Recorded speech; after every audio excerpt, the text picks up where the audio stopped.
Welcome! In Excel, there is a quick way to jump straight to a linked cell without searching through your workbook tabs. If you have a formula which links to a cell on a completely different sheet, simply select the formula cell and press Ctrl plus the open square bracket key.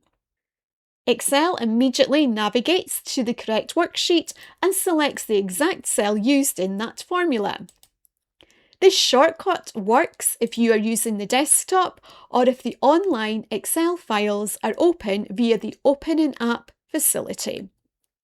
As an example, here cell C2 on the Summary tab is linked to a cell on the Targets tab.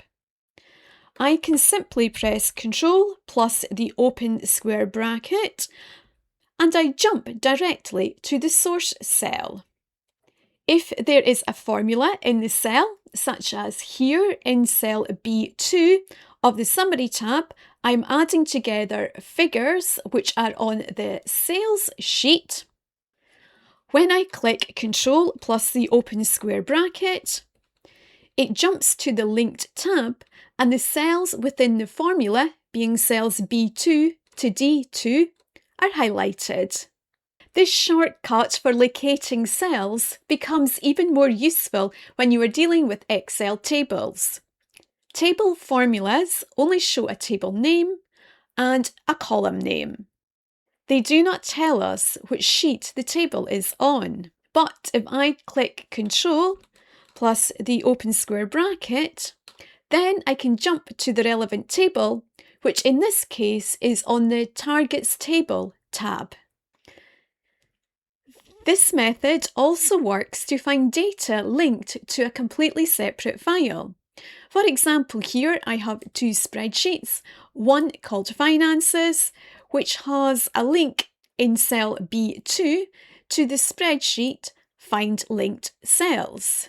In the Finances spreadsheet, if I click cell B2 and do Ctrl plus the open square bracket, it takes me to the relevant cell in the Find Linked Cells spreadsheet.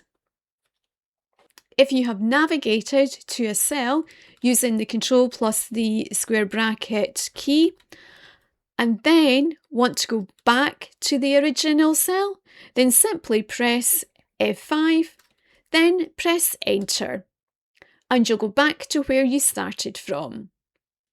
Pressing F5 opens the Go To menu, which tracks your navigation history. And as I'm looking for the last action taken, it automatically appears, so I just hit Enter to return to the previous cell. If you would like to see more Excel tips, please check out the other Excel videos on this channel. And if you found this video helpful, please give it a like. Thanks for watching.